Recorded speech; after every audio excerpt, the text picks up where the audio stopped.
Bon, konting tiis na lang. Ang sabi ng doktor, malaki ang chance na gumaling ka.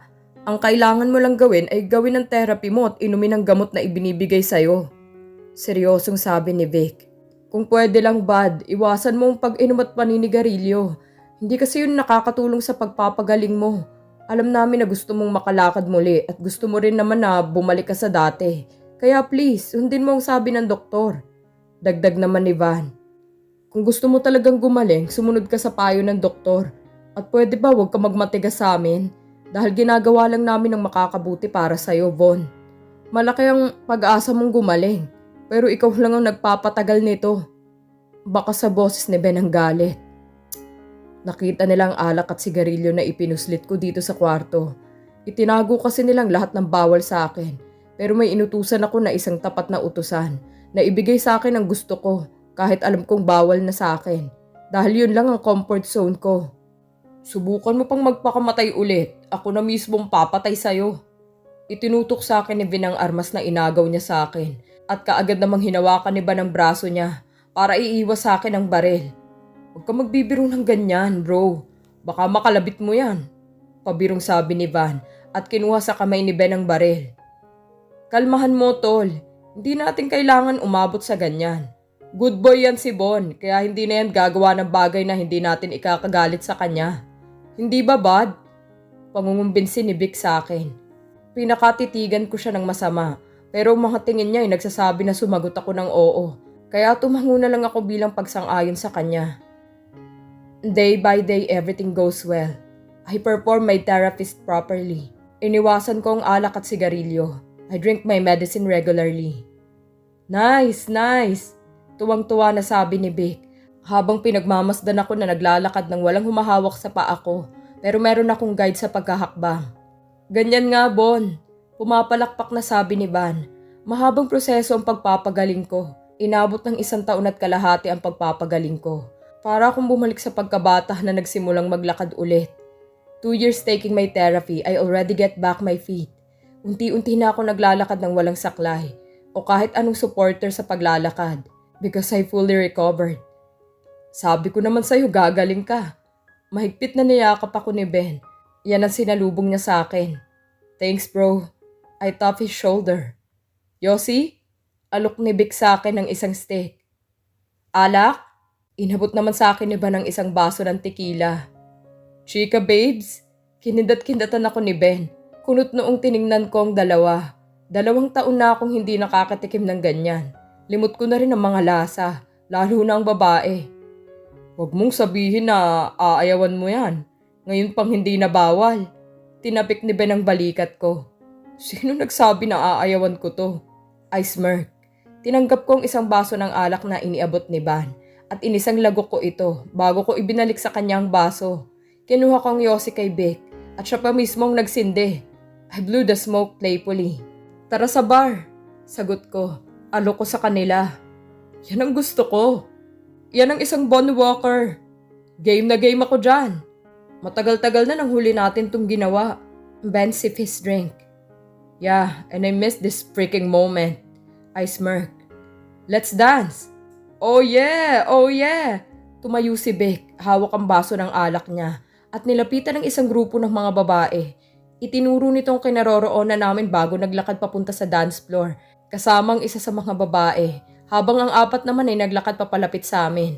Hindi ko maalis ang mata ko sa babaeng nakasuot ng pink na dress, habang may hawak ito ng isang ladies drink. I like the way she walked. She also, nice, and hot in her dress. Hey handsome, wanna play on fire with me? Hindi ko napansin na nasa likuran ko na siya, habang nakapulupot sa aking leeg ang kanyang braso, habang nakalapat sa aking tenga ang kanyang mainit na labi, at bahagyang kinagat ang punong tenga ko. Humarap ako sa kanya. Natigilan ako at napaawang ang labi ko nang makita ko si Ana sa harapan ko. Para akong nasa langit nang bumungad sa akin ang kanyang muka. Otomatikong gumalaw ang muka ko at inangkin ang kanyang labi. Dala ng maraming alak na nainom ko, umabot kami hanggang sa kama. Miss her so much. Nang magising ako ay agad kong itinulak ang babae palayo sa akin. Nang makitang hindi si Ana ito.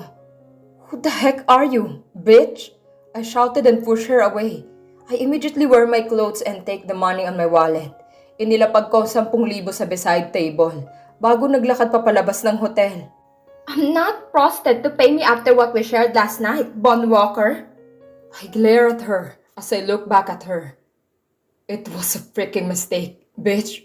It was nothing. And leave me alone. I pointed her before I walked out of the room. I want to punch myself on the stupidity I made. I cheated on my wife. I thought it was her. I had that thing with that woman and I can't see her face on her. I really miss my wife. I found out that she's just here in the Philippines. Maraming beses kong ginawa na sundan si Jello Johnson para malaman kung nasaan si Ana. Ngunit masyadong magaling ang loko at pinaghandaan niya ito kaya pahirapan ako sa paghaharap sa kanya. Ilang beses niya rin ang pinupuntahan sa opisina ko na pinagbabantaan niya ako na tigilan ng pagpapamanman sa kanya. Habang naghahanap kay Ana, bumalik na ako sa company. I work hard and let me get back in the business world. Bahay, alak, babae, trabaho. Yun ang buhay na ginagawa ko habang naghahanap sa kanya. I'm just a man and I have my needs. Walang tigil sa paghahanap kay Ana ang mga tauhan ko. Kung kailangan ko suyurin ang buong Pilipinas, gagawin ko. Halos 1 taon nang ginawa kong paghahanap sa kanya. Pero hindi ko pa rin siya makita. Kung hindi lang si Jello kapatid ni Ana. Ginawa ko ng bagay na labag sa batas. Makita ko lang ang asawa ko. Nagmamaneho ako papunta sa meeting place ng tauhan ko. Dahil may mahalaga itong sasabihin sa akin. Tungkol kay Ana. I'm tipsy because there is no hour I didn't drink liquor. It was the day that I am about to bump my own son. End of flashback. You're never out of my mind, Ana. You'll always be the woman I want to be with. But you never failed cheating on me, Andrew. She seriously said, while straightly looking at my eyes. My heart beat so fast, as I saw the pain and sadness in her eyes. That's made me felt pain and mad to myself. Isabella, Ana. Maaga akong gumising at naghanda ng almusal. Sabado ngayon nagpupunta rito si Andrew para sunduin si Ram. Para sa kanilang father and son's bonding. Inaayos ko sa mesa ang mga niluto kong almusal nang marinig kong ingay ng doorbell. Kunot noong napatingin ako sa pambisig kong relo. 6:39 a.m. Sino naman ang matinong tao na pupunta dito ng ganitong oras? Pinunasan ko ang aking kamay at tinungo ang pinto na walang tigil sa pag-ingay ng doorbell. Wait lang, sabi ko habang naglalakad papunta sa pintuan. Pinuksan ko ang pinto. Napaawang ang labi ko nang bumungad sa akin ng mukha ni Andrew na may masayang ngiti na nakaukit sa kanyang labi. Good morning, Ana. He smiled. Anong ginagawa mo dito? Pigil kong tanong sa kanya ngunit pasigaw. Nilingon ko ang hagdanan. Nandito si Kuya at hindi niya pa alaman tungkol sa pagkikita namin ni Andrew. Hindi ko kasi masabi-sabi sa kanya. Lalo pat ayaw niya na makitang lumapit sa amin si Andrew. Where's Ram? I'm just excited to be with my son. So, I came early. Hindi ba sinabi ko sa'yo na 9:00 mo sunduin? Andrew, tulog pa ang anak ko ng ganitong oras. Umalis ka na at bumalik ka na lang mamaya. O kaya ihahatid ko na lang siya sa dating tagpuan. Akmang isasara ko ang pinto nang iharang niya ang kanyang paa. Mabilis ko namang binuksan ang pinto nang makita kong naipit siya. Laking gulat ko na lang nang bigla siyang pumasok sa loob at naupo sa sofa. Andrew, nakikiusap ako sa'yo, umalis ka na. Nanggigigil na sigaw ko kay Andrew dahil hindi sila pwedeng magkita ni Kuya. No, I wait until my son awake. I don't care how long it may takes. Isabella, who's there? Rinig kong boses ni Kuya mula sa itaas at naririnig ko ang footsteps niya. Nagkatinginan kami ni Andrew. Mabilis na tumibok ang puso ko hindi dahil sa nagtama ang mata naming dalawa, kundi dahil sa pwedeng mangyari kapag nagkita silang dalawa. Are you sleeping with another man, Ana? Walang emosyon na tanong sa akin ni Andrew at inisang hakbang ang pagitan namin dalawa. Kitang-kita ko sa mga mata niyang matinding galit na siya namang ikinakunot ng noo ko dahil sa pinagsasabi niya. Andrew, umalis ka na. Please, ayoko ng gulo. Ipinagtulakan ko siya papalabas ng pinto. Ngunit nagmamatigas siya. Bon Walker. Nanigas ako sa kinatatayuan ko nang marinig ko ang boses ni Kuya. Sambit ang pangalan ni Andrew. Napapikit ako at napatampal sa noo ko dahil hindi ko alam kung paano magpapaliwanag kay Kuya. Ilang beses ko namang sinubukan na magpaliwanag sa kanya. Pero umaatras ang dila ko sa tuwing pumupunta siya dito na mainit ang ulo. Jello Johnson. Andrew smirked and looked at me. Anong ibig sabihin nito, Isabela? Kailan pa nakatungtong sa pamamahay kong hayop na yan? Mabilis na lumapit sa akin si kuya at hinablot ako papalapit sa kanya. Ngunit agad naman akong nahawakan ni Andrew sa kabila kong braso. Baka nakakalimutan mo na ang hayop na to ang ama ng anak ng kapatid mo. Laglag pa nga si kuya nang napatingin sa akin. What the hell are you doing, Isabela? Gumagawa ka ng hakbang nang hindi mo sinasabi sa akin? How could you do this? Let her go.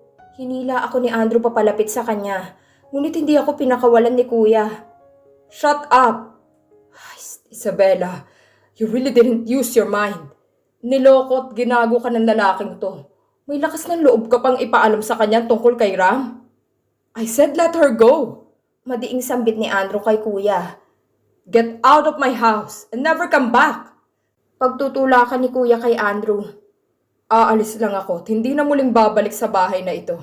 Kapag kasama ko ng mag-ina ko. Wala kang dapat na ikagalit kay Ana dahil noon pa lang alam ko na may anak kami nang iwan niya ako. Alam mo palang buntis ang kapatid ko, pero hindi mo siya hinanap. Para kang daga na nagtago sa lungga at hindi na muling nagpakita pa.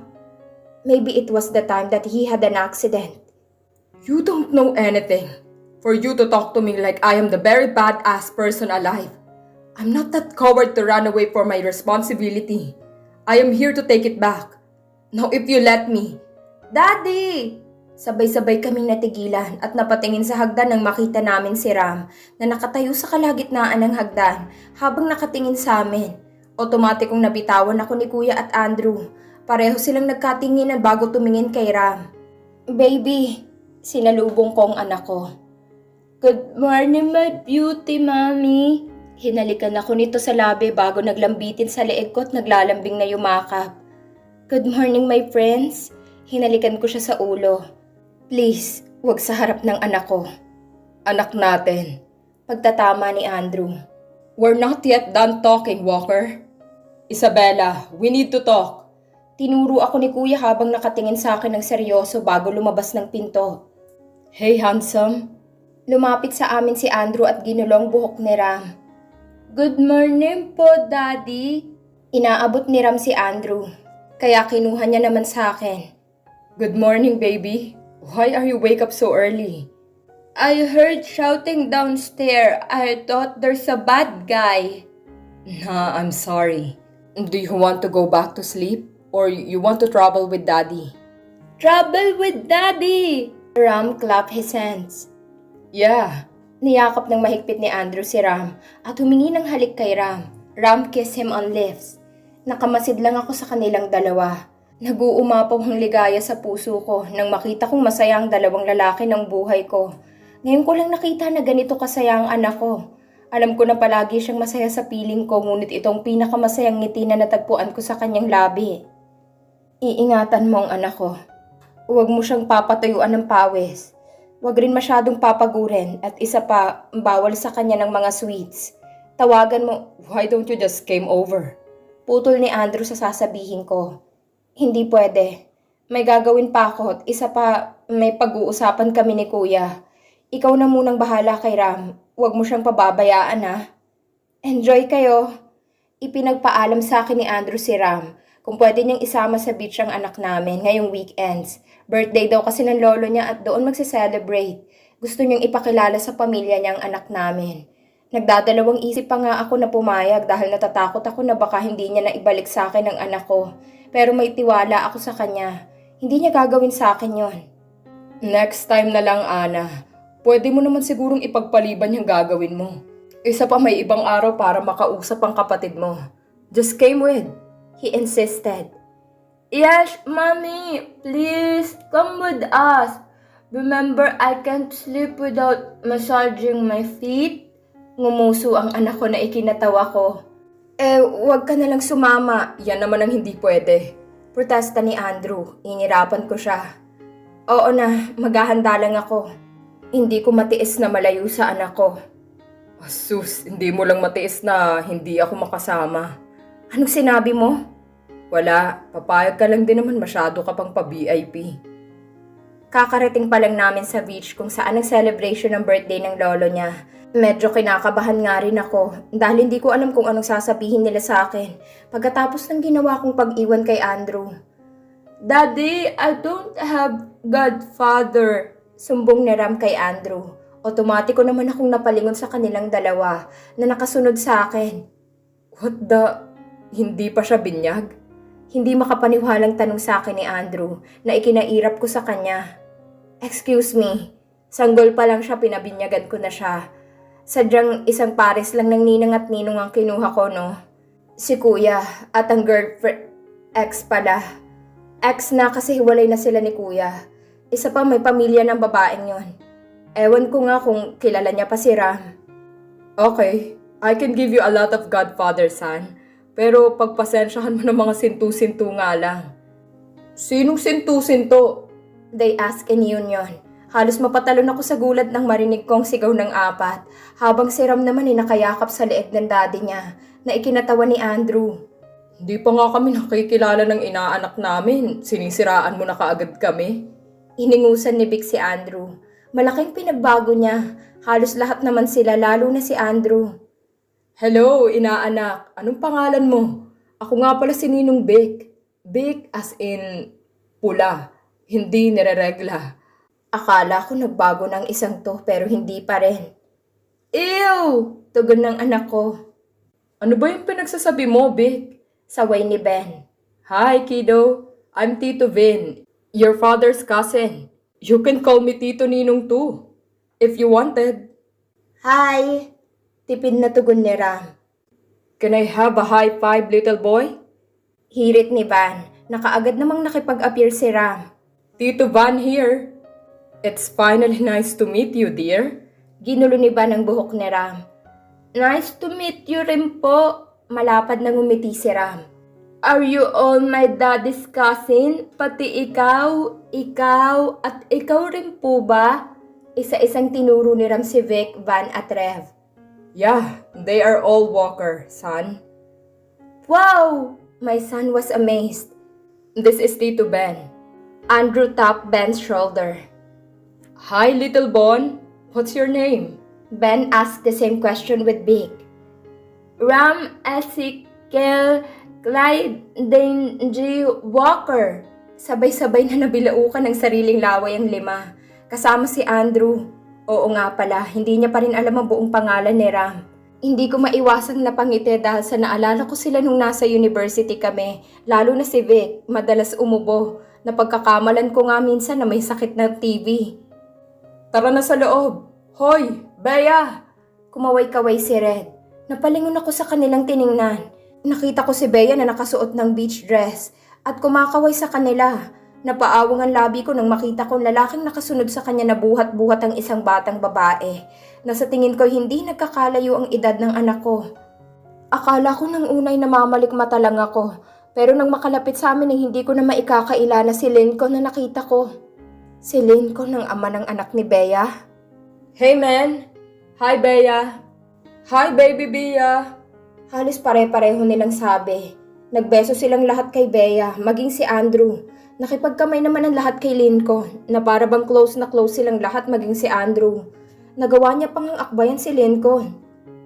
Hi Sam, nice to see you. Bati sa akin ni Lincoln. Ako din, masaya akong makita ka. Nakangiting tugon ko sa kanya. Tama na yan, halina sa loob, tara. Binuhat ni Vic si Via at naglakad na silang lahat papasok sa loob ng isang malaking mansion. Akala ko'y pupunta kami sa isang beach, pero private pala at pag-aari ng Walker ang buong lugar, kaya wala namang ibang tao dito.